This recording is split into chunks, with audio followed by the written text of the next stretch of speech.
Asia's manufacturing powerhouses end 2024 on a soft note, with factory activity falling in December. Alibaba slashes its AI model prices, igniting fierce competition amongst tech giants. And we look at the price of cocoa as the industry faces a range of challenges. Hello, I'm Taiba Aiden with the latest business and finance news here on TRT World.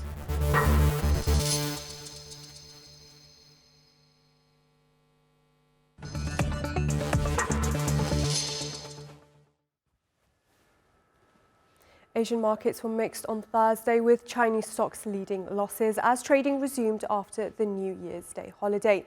Mainland China's CSI 300 fell 1.42%, while the Hang Seng index was 1.47% down, as Asia's factory powerhouse ended the year on a soft note.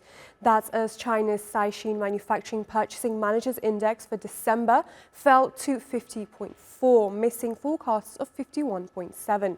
Meanwhile, South Korea's Kospi slipped 0.37% and the Kosdaq added 0.7%, as Asia's fourth largest economy's PMI fell to 49 in December, slipping below the 50 mark that separates expansion from contraction for the third time since August.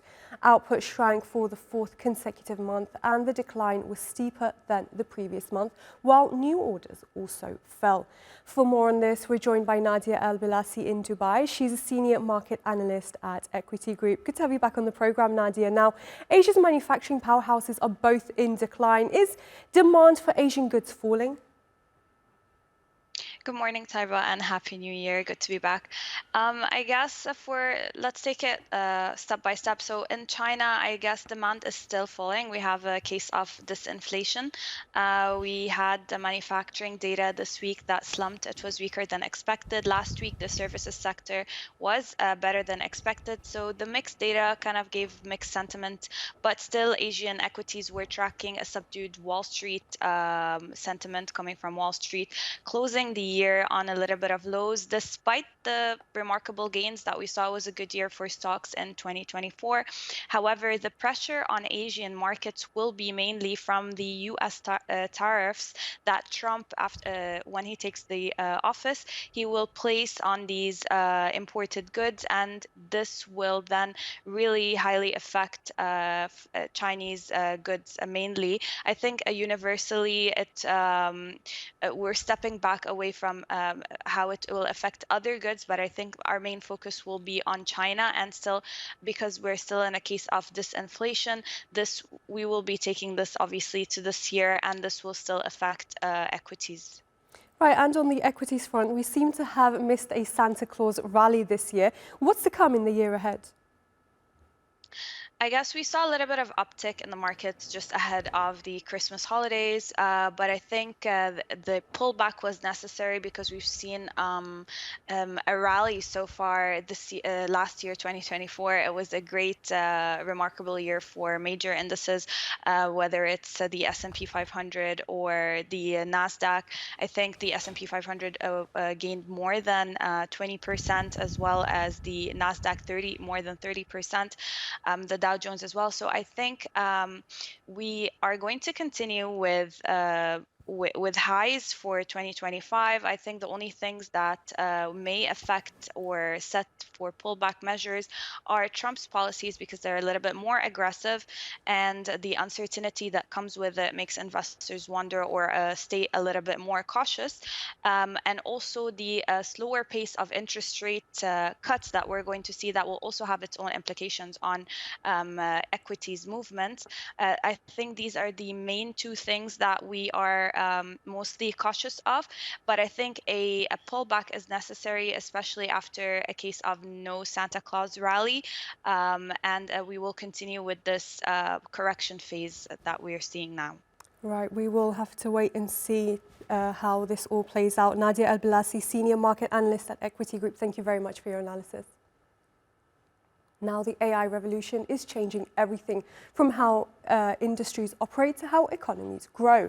As global competition intensifies, new technologies and regulatory frameworks are guiding ethical and sustainable growth, with AI poised to have a monumental economic impact. Chinese e-commerce giant Alibaba has reduced prices on its Qianlong large language model by up to 97%.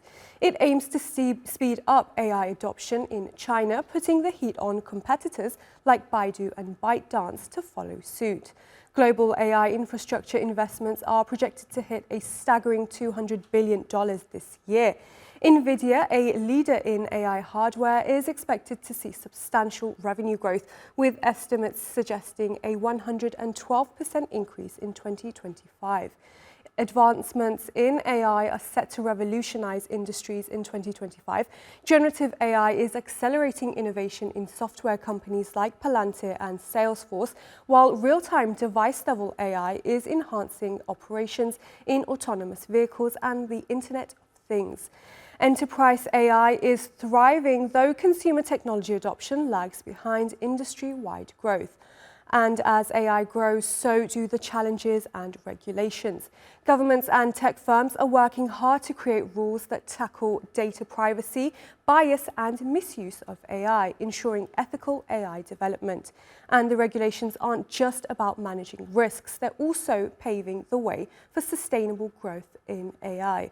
For more on this, we're joined by Toby Walsh, Chief Scientist at the University of New South Wales' AI Institute. Good to have you on the programme with us, Toby. Now, firstly, will China's price reductions have any impact on the growth of AI adoption? I think it will. It demonstrates that this is a very competitive space. We heard a lot about AI last year. I can promise you're going to hear a lot about AI this year. But ultimately, you can see that this is heralding that this is going to be very much a commodity product, that there are many companies both within China and also in the West that are offering these large language models. There's going to be a lot of competition. And along with that competition, I think there are going to be increasing questions about return on investment, as you mentioned. $2 trillion, that's $5 billion a day, is being invested in AI. We have yet to see those significant returns to those companies, but it is going to be a very competitive space. And we're expected to see around $2 trillion being spent on AI over the next few years. Which sectors will benefit the most from these investments? Well, it's hard to think of a sector that isn't going to be able to profit, whether it be energy management, transportation, logistics, customer service. But the two areas I think that have the greatest promise in terms of impacting the everyday person's life is in healthcare. We're seeing amazing uses of AI to personalize medicine, and in education, again, to personalize education, to provide first world education to people everywhere in the world. And some analysts describe the current period as the fourth industrial revolution. What is the future for AI? What developments can we expect to see? Well, I think we can see it doing the 4Ds, the dirty, the dull, the difficult, and the dangerous. So all those dull, repetitive tasks that you have to do today, well, there's an AI assistant either already here or coming along very soon to help you do those things. So in that sense, there's a lot of promise, but equally, we should be also having the conversation about, well, what's the impact they're going to have on people's jobs? If you're doing a dull, repetitive job, then I think you should be a bit nervous that maybe there's some AI that's going to be able to do that in the future. We had that with the first industrial revolutions, that certain jobs went away and new jobs were created. We have to have those sorts of conversations today about, well, what are those new jobs going to be and how do we help transition people to those new jobs? And let's take a look at regulations. How are these impacting the industry? Well, we're going to see a lot more discussion of regulation. The most important piece, the EU AI Act, is coming into force this year. We're seeing other regulation around the world. South Korea just announced a regulation. Australia is about to announce its own regulation. On the other hand, we're also seeing mutterings out of the incoming Trump administration that they are going to roll back some of the regulation, the presidential executive order that President Biden put in place to regulate certain uses of AI. So it's going to be an interesting landscape. I suspect, though, that the responsible, ethical use of AI is going to be a commercial advantage, that some companies are going to win business because they do it in a more responsible way than others. And we're already starting to see that. Some companies got a better reputation of applying AI in a slightly more careful, more responsible way than others. Well, let's see what 2025 brings for the AI industry. Toby Walsh, Chief Scientist at the University of New South Wales' AI Institute. Thank you very much for joining us.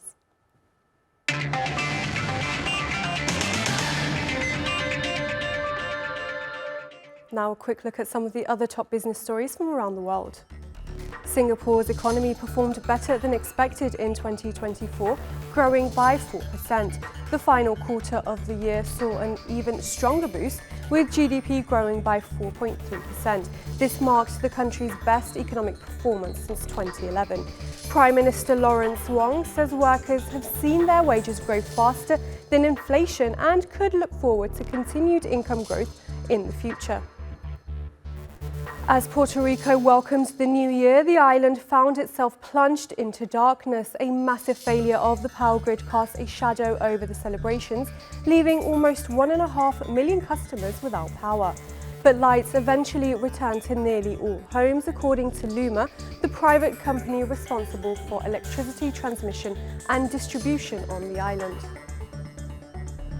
Hungary has lost $1.1 billion in EU aid after failing to meet anti-corruption and conflict of interest reforms required by the end of 2024. Despite making some reforms, $20 billion in funding remains frozen. Officials say Hungary did not meet EU standards for transparency and accountability. This marks the first such action against an EU bloc member. And a mining startup backed by Bill Gates and Jeff Bezos has raised $537 million to boost exploration of minerals critical to energy transition. The funding round valued cobalt metals at around $3 billion. The company uses artificial intelligence to find deposits of minerals such as copper, lithium, and nickel. Back in 2024, the cocoa industry, like many others, faced significant challenges, with prices reaching unprecedented highs due to supply shortages and environmental factors. And as we enter 2025, the market remains volatile, with potential implications for consumers and producers alike. Cocoa prices soared to over $12,000 per metric ton, nearly tripling within the year. A global deficit of 478,000 metric tons marked the largest shortfall in over 6 decades. West African producers, notably in Ivory Coast and Ghana, grappled with severe weather events, mainly caused by El Niño weather phenomenon. The cocoa swollen shoot virus further reduced crop yields. Global production plummeted to one of its lowest levels in recent history. Retail chocolate prices increased by 1.5% in 2024, and analysts forecast a potential 30% surge in 2025 as manufacturers adjust to higher cocoa costs. Consumers may soon find their favorite treats becoming luxury items. Looking ahead, New York cocoa futures surged by 8.7% on Monday to over $11,000 per metric ton, bouncing back from last week's 8.2% dip. A possible fourth consecutive global deficit looms for the current season. Ivory Coast's cocoa arrivals rose by 27.4% as of late December, but a slowdown is expected as dry weather tightens supply and affects bean quality. Let's get more on this now with economic analyst Mukhtar Mohammed, who joins us from Lagos. Good to have you on the show with us. Now, how are West African producers like Ivory Coast and Ghana currently dealing with the impact of these severe weather conditions and that cocoa swollen shoot virus? Thank you and Happy New Year. It's good to be on your station on the first working day in Nigeria or maybe in Africa even. Okay, there's not much they can do because, again, we've not seen an improvement in the area of technology. And so what they do is that you remove the affected crops, and that's all you do there. You remove the affected crops, and then that means that bringing you to low production. And also you have to make good sanitation, and that also is difficult because of the cost of production, which is always high, because most of these cocoa farmers in Africa, especially in these two major African countries, Ivory Coast and in Ghana, have challenges when it comes to funding in growing of their yield or improving their yield. So they need a lot of support, a lot of technology. But again, because cocoa is predominantly an African crop, for now we have not seen this innovation that will come up and help, especially in this disease we just mentioned about. So the only way to guard against this disease is to remove the affected crops from that from the farm, and also have good sanitation, which I say is also very, very difficult for them to achieve. And with chocolate prices set to rise by around 30% this year, what strategies can the industry adopt to ensure cocoa remains accessible to consumers without sacrificing the livelihoods of producers? Well, I think it's going to be a big challenge because, again, like you said in your report, the shortfall is already there. And also we have to deal with climate issues. We have to deal with issues that have to do with production. So it's only when production is made, begin to think about consumers' issues. So it's all about demand and supply. So economic terms come to play in there. So the only way is if there is any innovation in the area of cocoa production, and a lot of help have to come from the government of these countries, these various countries. Those are what will drive up production, and that will help bring down price for the consumer. But outside of that, I think it's going to still be a major challenge for African nations, or for the consumers, especially those that are so enticed with chocolate. So it's going to be a big challenge. So it just has to come to improve production and to meet demand. That's the only way that you can balance both what the producer gains and what happens to the consumer. All right, Mukhtar Mohammed, we will have to leave it there. Thank you very much for your analysis. Thank you. The city of Homs, which has been devastated by years of war, is now facing new challenges as it starts to rebuild. Restoring basic services like electricity and water are top priorities, as our correspondent Noor Kormoush reports. Syria's toppled President Bashar al-Assad left the country grappling with many adversities. The people of Homs say the city streets may appear bustling, but beneath the surface, residents struggle daily to secure necessities like water, electricity and fuel. We go through a lot just to provide the basic needs. Gas, electricity, bread and other essentials are very difficult to get. People do not have money to even move around. We keep on hoping for a better life. Electricity outages and water shortages are a part of daily life here. For many, accessing clean water remains an uphill battle due to extensive damage to infrastructure and limited resources. Years of neglect under Assad's government left the water infrastructure in despair. Station workers say that restoring functionality was an immense challenge. Despite limited resources, the interim government is working to address these issues. We suffered a lot to fix water pumps previously, which led to shortages in providing water to people. The current administration met with us and promised to provide all necessary spare parts to restore and keep water access. Challenges remain, such as securing fuel and regular parts. If water supply stops, it will have dire consequences. Electricity supply is another critical issue. Some neighborhoods endure power cuts lasting up to 20 hours a day.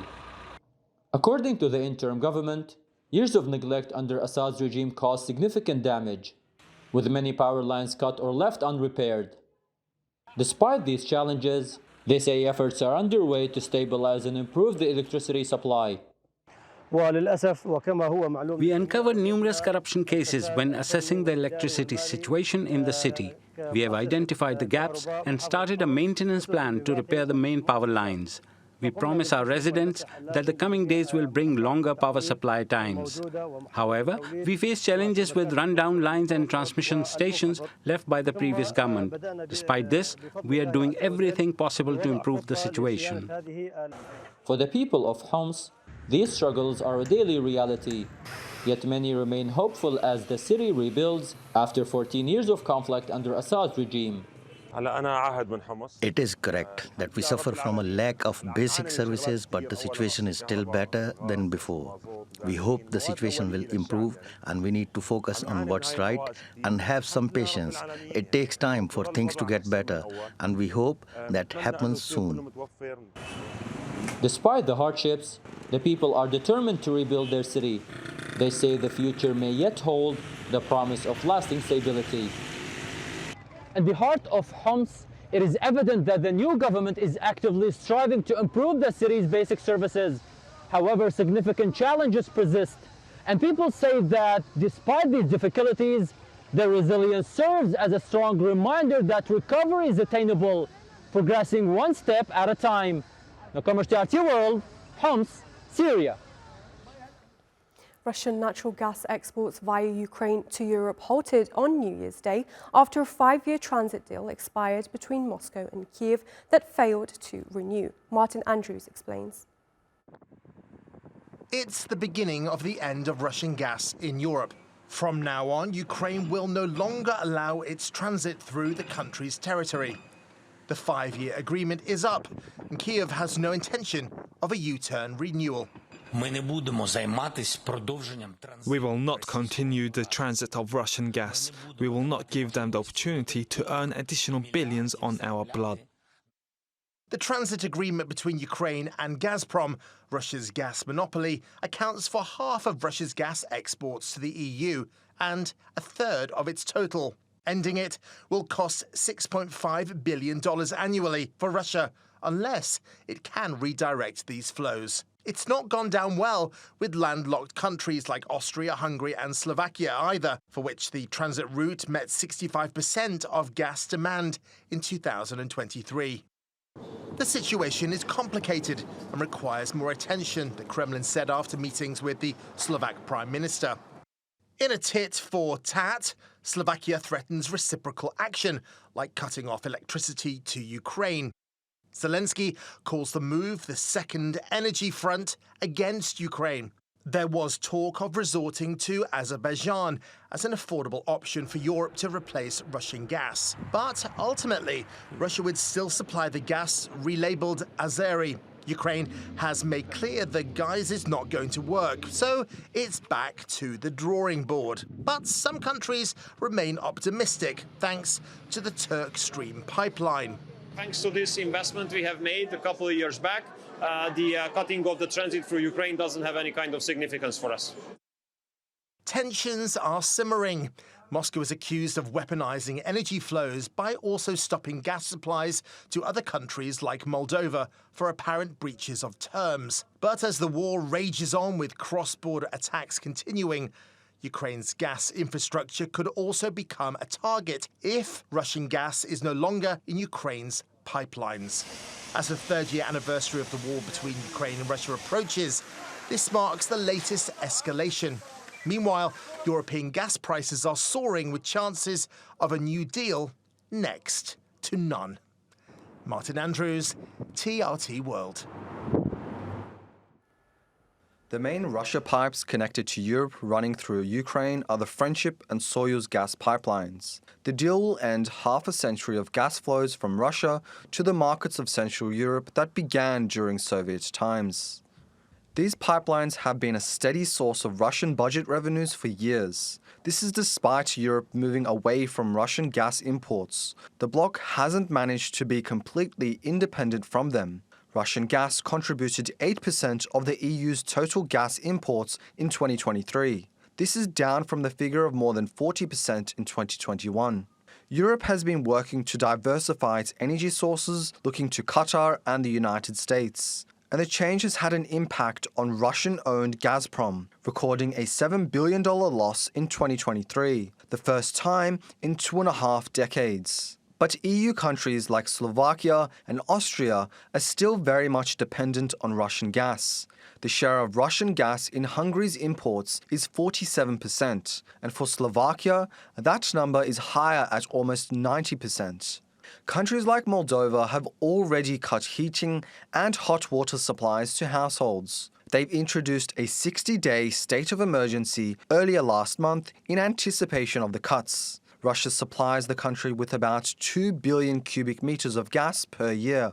So with winter in Europe and gas essential for heating, it may be a bitter cold season for some Europeans. Well, that's all your business news for now. Thanks for watching. The Newsmakers is next.